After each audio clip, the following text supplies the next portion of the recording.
titled A Brief History of Slavery and the Origins of American Policing. And it goes like this. The legacy of slavery and racism did not end after the Civil War. In fact, it can be argued that extreme violence against people of color became even worse with the rise of vigilante groups who resisted Reconstruction. Now, what people of color have to do with Reconstruction, I don't know, but let's carry on. Because vigilantes by definition have no external restraints, lynch mobs had a justified reputation for hanging minorities first and asking questions later.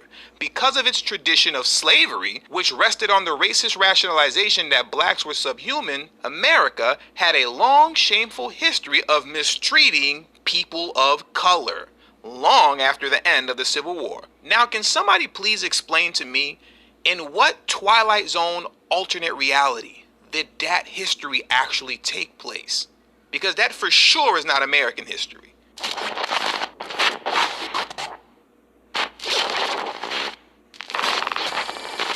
The terms people of color, minorities, and marginalized groups are by far the most weaponized terms used by politicians, academics, and mainstream media pundits when addressing issues that predominantly, if not exclusively, affect Black Americans. And for clarification, when I say Black Americans, I'm specifically speaking about the descendants of American slavery. Now, it's important for me to clarify that because what must be made clear is that when you're saying people of color, you're not talking about the descendants of American slavery. You're talking about immigrants and the children of immigrants who by and large showed up after the 1964 Civil Rights Bill was passed. Now, what a lot of people don't know is that almost immediately after the 1964 Civil Rights Bill was passed, it was followed up by the Immigration and Naturalization Act of 1965. Now, let's read up on that because this is very important. They're lying to you. And if you keep listening, you're never going to get financial freedom. In this video, I'm going to show you what The Immigration and Naturalization Act of 1965, also known as the Hart-Celler Act, abolished an earlier quota system based on national origin and established a new immigration policy based on reuniting immigrant families and attracting skilled labor to the United States. Over the next 4 decades, the policies put in effect in 1965 would greatly change the demographic makeup of the American population as immigrants entering the United States under the new legislation came increasingly from countries in Asia, Africa, Latin America, as opposed to Europe. I'm going to read that last sentence again. Over the next 4 decades, the policies put into effect in 1965 would greatly change the demographic makeup of the American population, as immigrants entering the United States under the new legislation came increasingly from countries in Asia, Africa, and Latin America, as opposed to Europe.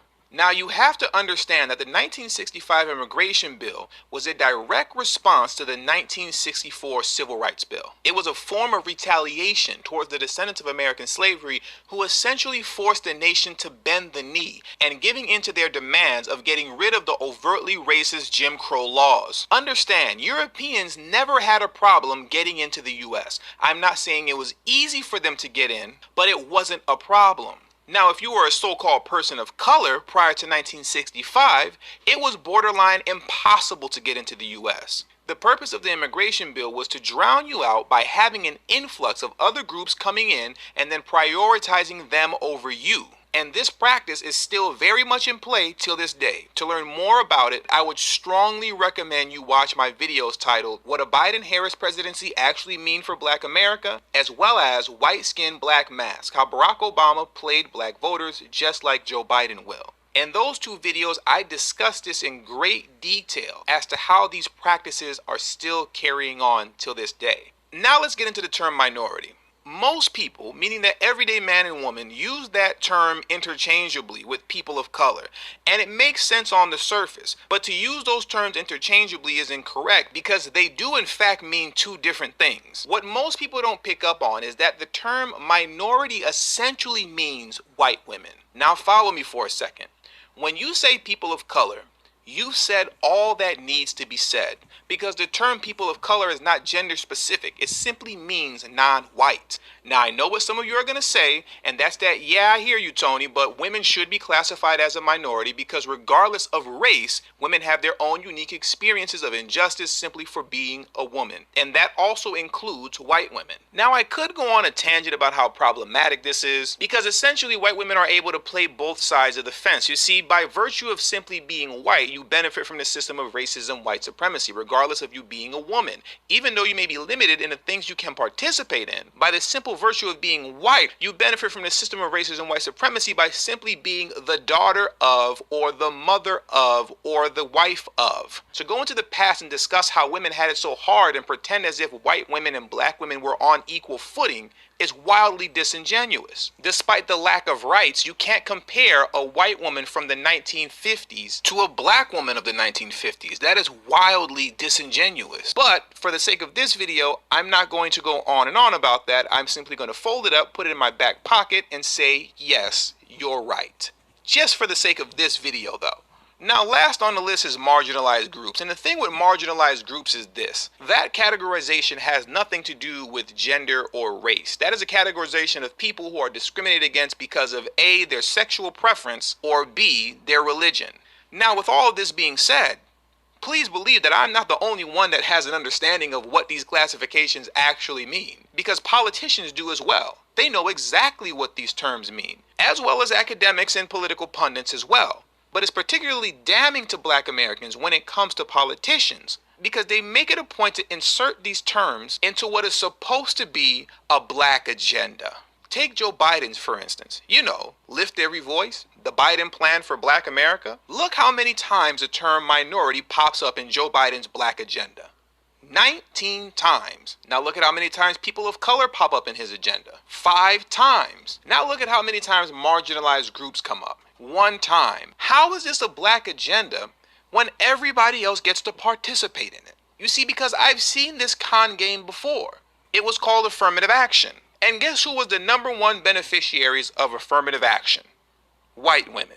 Despite the fact that affirmative actions in its origins was supposed to be on some level a half-hearted attempt at reconciliation for the last 300 plus years of discrimination towards black Americans. That's what affirmative action was supposed to be originally. But when it turned to legislation that also included people of color, minorities, and marginalized groups, all of a sudden you find out that white women are the #1 beneficiaries of this legislation. And as far as I'm concerned, it is not a coincidence that minorities pops up 19 times in Joe Biden's so-called black agenda. Minority meaning white women. Now, I know some of you are going to say, well, what about Trump's black agenda? What about the Platinum Plan? Don't worry, I'm going to talk about that this Friday when I go live. So that's on the way. But as far as Joe Biden's black agenda is concerned, this is completely garbage. But at the same time, it's not surprising because this is what the Democratic Party does. Now, in closing, if the descendants of American slavery don't get this under control, your history will be completely wiped out in this country. And to prove that, I want to read a passage from this essay that was written by a very decorated college professor by the name of Victor E. Kapler. And this short essay is titled, A Brief History of Slavery and the Origins of American Policing. And it goes like this. The legacy of slavery and racism did not end after the Civil War. In fact, it can be argued that extreme violence against people of color became even worse with the rise of vigilante groups who resisted Reconstruction. Now, what people of color have to do with Reconstruction, I don't know, but let's carry on. Because vigilantes by definition have no external restraints, lynch mobs had a justified reputation for hanging minorities first and asking questions later. Because of its tradition of slavery, which rested on the racist rationalization that blacks were subhuman, America had a long, shameful history of mistreating people of color, long after the end of the Civil War. Now, can somebody please explain to me, in what Twilight Zone alternate reality did that history actually take place? Because that for sure is not American history. And mind you, once again, the man that wrote this, he's no schmuck. When I posted this on my Patreon page about 4 months ago, I quickly ran down his resume, and I'll read that for you right now.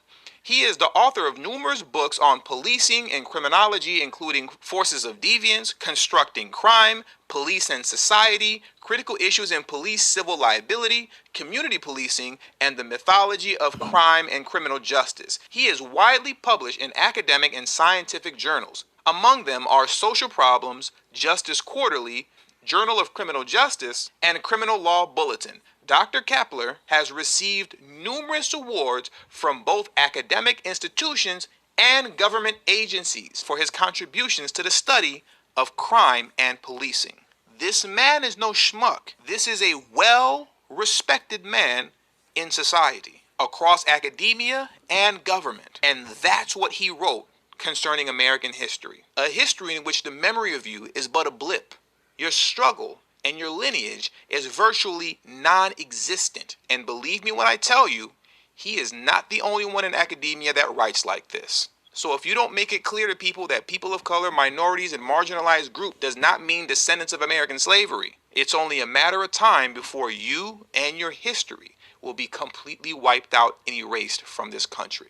And with all that being said, that concludes this video. So make sure you hit that subscribe button as well as the bell notification next to the subscribe